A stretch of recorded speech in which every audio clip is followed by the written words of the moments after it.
नमस्कार, अश्विनी चॅनलवर तुमचं खूप मनापासून स्वागत आहे। आज आपण करतो आहे कांदा लसूण घाटी मसाला। त्यासाठी पहा, मिरच्या इथे भाजून ठेवलेल्या आहेत, तेलामध्ये मिरच्या भाजलेल्या आहेत।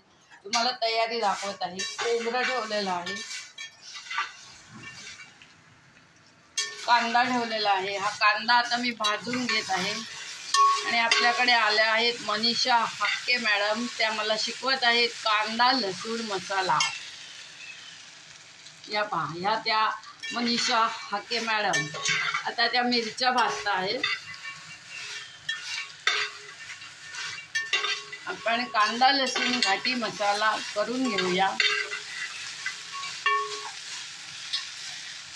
आपण मिरच्या आता भाजून ठेवलेल्या आहेत। इथे धने भाजून घेतले आहेत, बडीशोप भाजून घेतले, खोबरं आता भाजायचं आहे आणि बाकी सर्व साहित्य तुम्हाला दाखवून घेत आहे। शहाजिरा आहे, जायपत्री आहे, बडीवेलची आहे, इथे मोहरी आणि हळकुंड ठेवले आहे। जिरं घेतलं आहे, ही पण जायपत्री आहे, मिरी आहे, दगडफूल आहे आणि हा हिंग आहे। इकडे आहे दालचिनी, लवंग, जायफळ, चक्री फूल, मेथी घेतलेली आहे, नागकेशर आहे।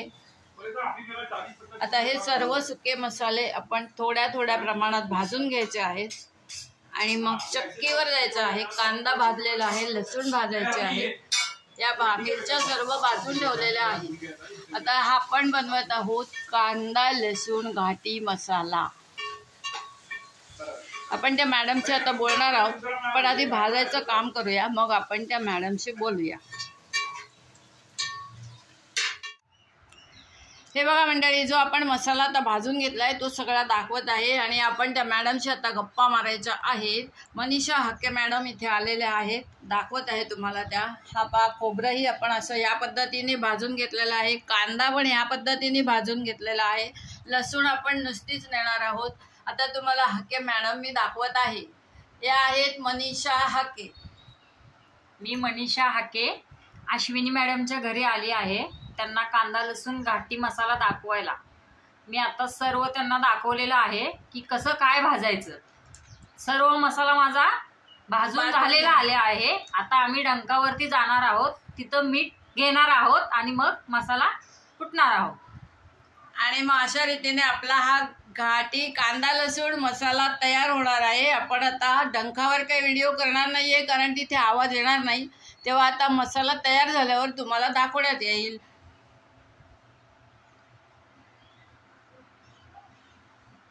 बाय बाय मॅडम, नमस्कार। Bye bye.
आपण जो घाटी मसाला, कांदा लसूण घाटी मसाला डंखामधून दळून आणला आहे तो या प्रकारे अशा पद्धतीने झालेला आहे। आता हा बरणीत, हवा बंद बरणीत भरून ठेवायचा आहे। पण ह्याच्या या गुठळ्या आहेत या मोडून घ्यायच्या आहेत पहिल्यांदा आणि मग तो बरणीत भरायचा आहे। काही जण ह्याला चटणी सुद्धा म्हटलं जातं काही ठिकाणी। कांदा लसूण घाटी मसाला जर का आवडला असेल तर नक्की लाईक करा, शेअर करा। चॅनलला जे नवीन असाल त्याने अवश्य सबस्क्राईब करा। धन्यवाद। आता आपली भेट एका छानशा पदार्थासोबत होणार आहे, तोपर्यंत बाय बाय।